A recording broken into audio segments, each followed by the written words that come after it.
여기까지 도우신 하나님이라는 제목으로 말씀을 상고하도록 하겠습니다. 여기까지 도우신 하나님 한번 따라할까요? 여기까지 도우신 하나님. 여기까지 도우신 하나님. 아멘. 예배에 참여하신 여러분을 환영합니다. 우리 인사 나누겠습니다. 저와 앞에 계신 분에게 반갑습니다. 환영합니다. 다시 한번 인사를 나누겠습니다. 여러분 2024년도에 수고 많이 하셨습니다. 수고 많이 하셨습니다. 예배에 나오신 여러분을 환영합니다. 아멘. 또 줌으로 예배에 참여하신 분에게도 동일한 은혜를 더하여 주실 줄로 믿습니다. 오늘은 송년주일입니다. 한 해를 돌아보면서 여기까지 인도해 주시는 하나님의 은혜를 기억하는 시간입니다. 대부분의 사람들은 부자가 되고 싶어 합니다. 부자가 되는 방법에 대한 책이 많이 나와 있고 그런 책이 잘 팔립니다. 어떻게 하면은 부자가 될 수 있을까? 1982년부터 2006년까지 한 1302명의 부자들을 조사하여 책을 만들었습니다. 피스 번스타인과 에널린 스완이라는 사람이 부자의 탄생이라는 책을 지었습니다.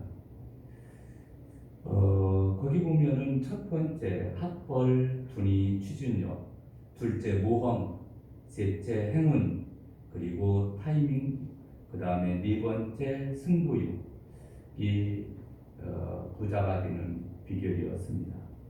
학력이 부자가 되는데 필요 충분 조건은 아니지만 기술 문명이 급속도로 발달하면서 부자가 되기 위해서는 일정한 교육 수준이 있어야 된다. 이렇게 말하고 있습니다. 그러나 그렇지 못하는 경우도 있습니다. 그러나 끊임없이 노력을 하는 사람들도 많았습니다. 또 모험을 시도한 끝에 성공을 했다고 하고 또한 부부들은 승부욕이 있다고 말을 하기도 합니다. 또 그런데 그 중에서 하나 중요한 것이 운이 있어야 된다라는 말입니다. 하버드 사회학과 크리스토퍼 젠크스 교수는 미국인들의 소득을 결정짓는 주요한 요소로 개인의 능력이나 경험에 못지않게 운이 상당히 중요한 역할을 한다라고 말을 했습니다. 성경에서는 그것을 운이라고 말하지 않고 은혜라고 말합니다. 또 하나님의 섭리라고 받아들입니다. 신앙인들은 그것을 우연이라고 말하지 않고 하나님의 도우심이라고 합니다. 그러므로 우리가 사업에 성공하는 것도, 원하는 대학에 들어가는 것도, 건강해지는 것도, 꿈을 성취하는 것도, 부자가 되는 것도 하나님의 도우심이 있어야 한다는 것입니다. 야곱이 부자가 된 후에 하나님이 내게 은혜를 베푸셨고 나의 소유도 조카오니라고 말씀을 하고 있습니다. 부귀영화를 누린 것도 하나님의 은혜였습니다. 바울 역시 나의 나된 것은 하나님의 은혜로 된 것이니라고 고백합니다. 여러분 오늘 본문에 보면은 블레셋 지배를 받다가 극적으로 블레셋과의 전투에서 승리한 사무엘은 이렇게 고백을 합니다. 사무엘이 돌을 취하여 미스바와 센 사이에 세워 이르되 여호와께서 여기까지 도우셨다 하고 그 이름을 에베네셀이라 하니라. 사무엘상 7장 12절에 말씀하고 있습니다. 하나님은 에베네셀의 하나님입니다.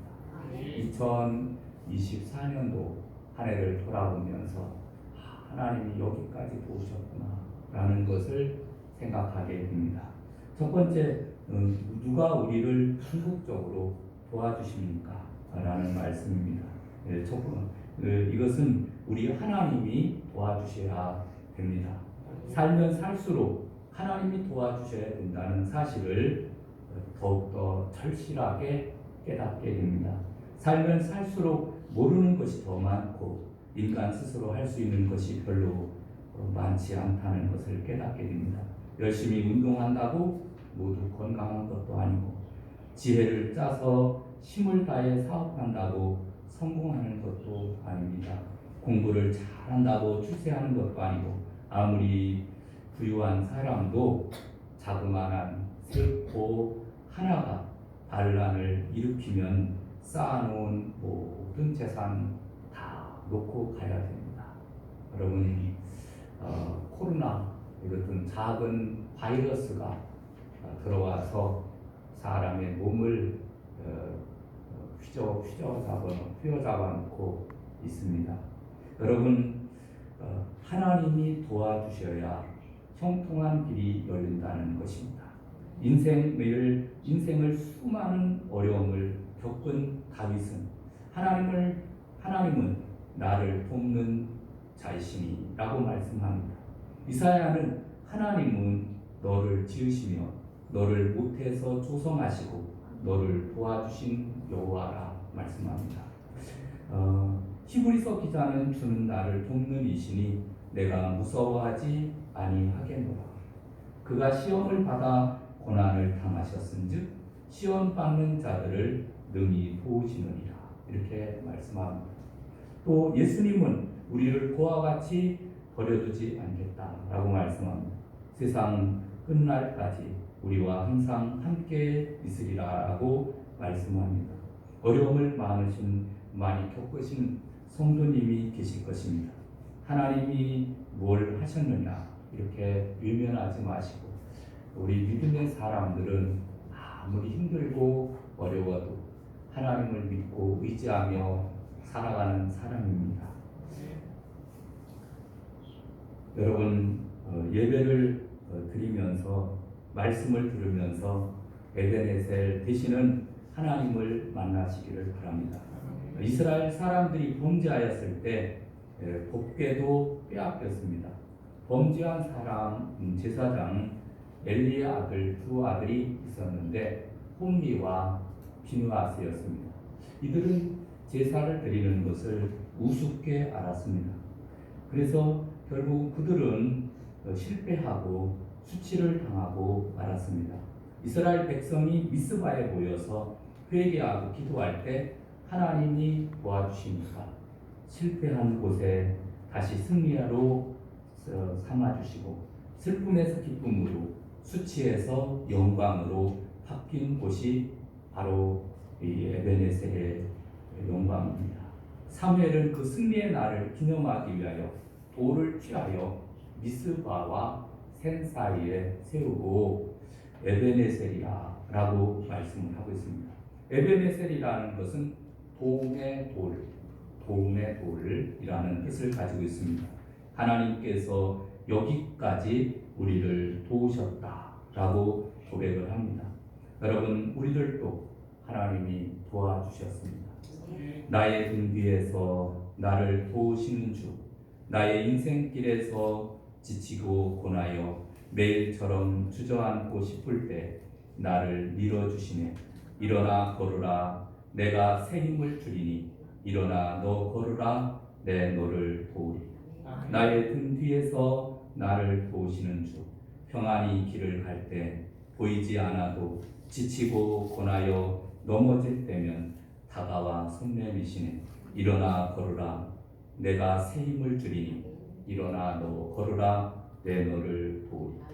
나의 등 뒤에서 나를 도우시는 주, 때때로 뒤돌아보며 여전히 계신 주, 잔잔한 미소로 바라보시며 나를 재촉하시네. 일어나 걸어라, 내가 새 힘을 주리니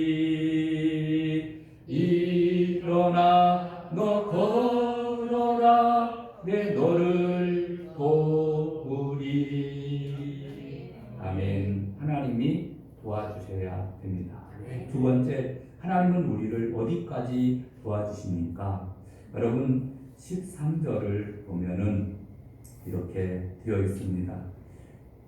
이에 블레셋 사람들이 굴복하여 다시는 이스라엘 지역 안에 들어오지 못하였으며 여호와의 손이 사무엘이 사는 날 동안에 블레셋 사람을 막으시네라고 말씀합니다.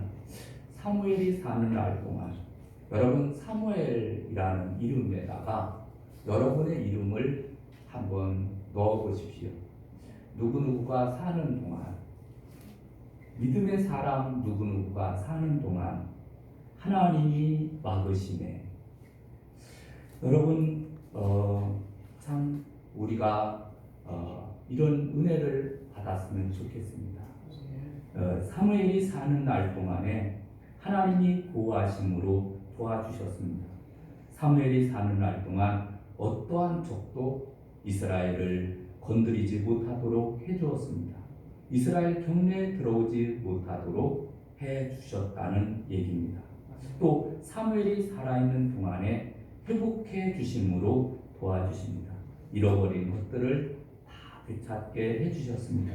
블레셋 사람이 이스라엘에게서 빼앗았던 성읍이 에그론에서 가드까지 이스라엘에게 회복되니 이스라엘이 그 사방 지경을 블레셋 사람의 손에서 서로 찾았고 라고 말씀해 주고 있습니다. 잃어버렸던 빼앗겼던 국토를 찾게 해 주었습니다. 사무엘이 사는 날 동안에, 여러분이 사는 날 동안에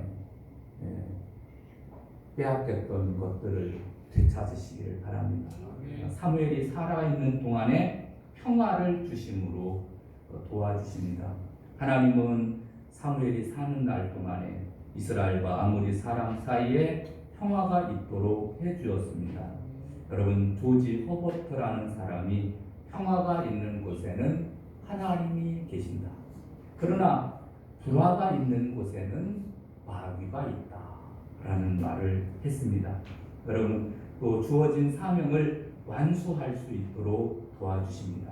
사무엘이 사는 날 동안 이스라엘을 다스릴 수 있도록 하나님께서 도와주셨습니다. 하나님이 도와주실 때 우리가 살아있는 동안에도 보호받고 회복되고 평화가 보장되고 사명을 완수할 수 있습니다. 여러분 이렇게 사무엘이 사는 동안 하나님의 은혜가 늘 또 그들과 함께 있었다라고 하는 사실입니다. 여러분 초등학교 때부터 부모를 잃은 타미와 짐이라는 형제가 있었습니다. 아무도 그들을 볼 사람이 없었습니다. 그들은 고아원에 갈 수밖에 없었습니다. 그곳에서 그들은 신앙생활을 시작하였습니다. 고아원으로 들어갈 때 교회학교 담임 선생님이 짐이야, 하나님은 결코 너를 버리지 아니하신다. 하늘의 별을 따라가라. 같은 값이면 큰 별을 따도록 하여라. 라고 격려해 주었습니다. 고아원에 들어가서 생활하면서 중학생이 되었습니다. 중학생이 되면서 삐뚤어지기 시작합니다. 못된 친구를 만나 자꾸 문제를 일으키니까 학교에서는 더 이상 교육을 못 시키겠다. 그래서 퇴학을 시켰습니다. 퇴학을 당했다는 것을 알고 교회 학교 선생님이 지미를 찾아갔습니다. 내가 네게 했던 말 기억하지? 하나님은 너를 버리지 아니하시고 절대로 너를 혼자 두지 않는다. 너는 별을 따가라. 이왕이 별을 따려면 작은 별을 따지 말고 큰 별을 따가라. 이렇게 위로를 해주었다고 합니다. 그래서 차츰차츰 이제 아이가 삐딱하게 나갔던 아이가 돌아오게 됩니다. 그래서 이제는 학교를 다시 가리라 이렇게 학교를 가는 것은 갈 수 없으니까 이제 자립하리라 마음을 먹고 피자 가게집에 취직을 했습니다. 나이가 들면서 피자집을 차렸습니다. 잘 되면서 지점이 생겼습니다. 형님도 불렀습니다. 그래서 피자 가게가 잘 돼서 1,400개가 되었습니다. 나중에 이 피자집이 도미노 피자집입니다. 여러분 도미노 피자 많이 들어봤죠? 이 사람이 그런 삶을 살았습니다. 하나님은 절대로 나를 버리지 아니하신다 라는 신앙으로 잃어버렸던 행복을 다시 되찾게 되었다라는 사실입니다. 아무도 우리를 도와주지 않는다 하더라도 우리 하나님이 우리를 도와주시면 보호받고 회복되고 평화가 보장되고 사명을 완수할 수 있습니다. 자, 그러면 마지막으로 우리가 하나님의 도움을 받기 위해 어떻게 해야 되겠습니까? 여러분 에베네셀의 하나님의 복을 누리는 방법을 보면은 여호와를 사모하고 하나님 앞에 예배를 드렸다. 예배를 드렸다. 네. 사람이 실패할 수도 있습니다. 실패한 에베네셀을 성공의 에베네셀로 변화되는 길이 어디에 있습니까? 바로 하나님의 사람으로 부름받고도 에베네셀이라는 칭호를 받아 누리면서 복되게 살아가야 되는데 이런 복을 받지 못합니다. 어떻게 에베네셀의 복을 누리느냐 하면은 이것은 블레셋 사람들이 섬기는 바알과 아스다롯을 섬겼는데 이들의 신을 버리는 데부터 시작이 됩니다. 실패했던 이스라엘 백성들은 법궤를 빼앗기기 20년 동안 찾아오지 못하고 블레셋에게 조공하며 노예 생활을 해야 했습니다. 여러분 그러니까 법궤를 빼앗기고 이제 20년 동안 살다가 이제 사무엘 때가 이르렀습니다. 그런데 그때 이제 우상을 다 버리고 그리고 이제 하나님 앞에 예배드리기 시작을 합니다. 그러면서 회복되거든요. 현대를 살아가는 우리들도 마찬가지. 만문, 돈이 우리의 인생을 보장해 줄 것이라고 생각을 하고 건강이 우리의 인생을 보장해 줄 것이라고 생각하고 명예와 권세가 우리의 인생을 보장해 줄 것이라고 생각하고 우리가 그것들을 따라가지만은 사실은 하나님이 도와주셔야 됩니다. 여러분 하나님께로 사모하고 하나님께로 돌아가는데 3절과 4절을 보면은 3절 사무엘이 이스라엘 온 족속에게 말하여 이르되 만일 너희가 전심으로 여호와께 돌아오려거든 이방 신들과 아스다롯을 너희 중에서 제거하고 너희 마음을 여호와께로 향하여 그만 섬기라. 그리하면 너희를 블레셋 사람의 손에서 건져내리라. 이에 이스라엘 자손이 바알들과 아스다롯을 제거하고 여호와만 섬기리라. 아멘. 여러분 요즘 말로 얘기를 하면은 예배 생활이 회복된 것입니다. 하나님 앞에 예배를 드리는 자는 복을 받습니다. 심령의 치료를 받고 상한 마음이 위로를 받고 절망하는 인생이 소망이 생기고 하나님께 예배를 드리는 민족과 가정과 개인은 복을 받습니다. 솔로몬이 1천 번제를 드렸더니 지혜와 복을 그리고 부귀와 영광을 받았습니다. 여러분 우리도 마찬가지로 우리가 에베네셀의 복을 받으려면은 하나님 앞에 예배를 드려야 됩니다. 또 기도하는 자가 하나님의 복을 받습니다. 5절에 보면은 이렇게 말합니다. 사무엘이 이르되 온 이스라엘은 미스바로 모이라. 내가 너희를 위하여 여호와께 기도하리니. 아멘. 그래서 백성들을 금식하며 회개하며 기도하게 합니다. 그랬더니 블레셋 사람들이 듣고 이것은 절호의 길이다 그렇게 생각하고 인간적으로 볼 때는 이걸 총칼을 들고 싸워야지 그냥 모여서 기도한다고 해결되느냐라고 생각을 하고서 쳐들어왔던 것입니다. 블레셋 사람들이 쳐들어오니까 기도했던 이스라엘 사람들이 두려워합니다. 그러나 하나님이 그것을 가능하게 해주십니다.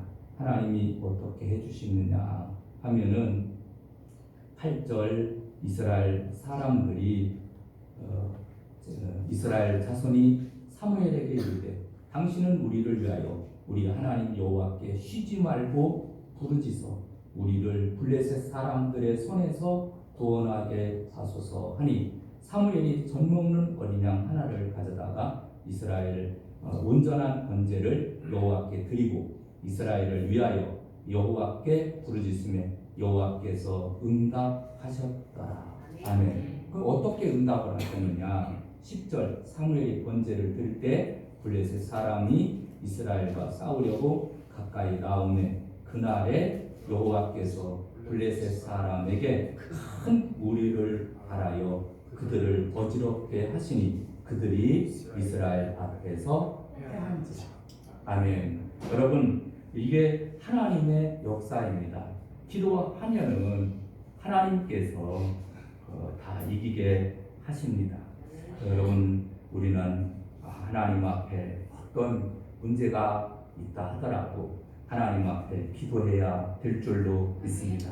사무엘이라는 이름의 뜻이 하나님께서 들으신다라는 뜻입니다. 그래서 하나님 앞에 사무엘은 내가 기도하는 죄를 기도를 쉬는 죄를 여호와께 범하지 아니하겠다라고 말씀을 합니다. 그리고서 사무엘은 끊임없이 기도를 했습니다. 여러분 공부가 다가올 때, 질병과 가난으로 고통받을 때, 자녀의 문제로 고민될 때 우리는 기도해야 됩니다. 기도 외에는 다른 유가 나갈 수 없습니다. 우리가 나아가 하나님 앞에 기도하면 하나님이 도와주십니다. 너는 내게 부르짖으라. 내가 네게 응답하겠고 네가 알지 못하는 크고 비밀한 일을 내게 보이리라. 아멘. 그러므로 우리가 하나님 앞에 기도함으로 더욱더 큰 그러한 은혜를 받아야 될 줄로 믿습니다. 이제 말씀을 맺으려고 합니다. 여러분 마지막 주일입니다. 에베네셀의 하나님께서 여기까지 우리를 도와주셨습니다. 여러분 내년에도 도와주실 줄로 믿습니다. 하나님은 이 시간 여호와를 사모하고 하나님 앞에 나아가 예배드림으로 에베네셀의 복을 누리시기를 바랍니다. 그리고 이 시간 실패를 경험했던 것에 좌절하거나 절망하지 말고 사명을 붙들고 다시 한번 일어서서 다시 한번 힘있게 나아가시기를 주님의 이름으로 축원하며 기도하시겠습니다. 하나님 아버지 감사합니다. 하나님 에베네셀의 하나님 여기까지 우리를 도와주시고 인도해 주신 하나님 참으로 감사를 드립니다. 하나님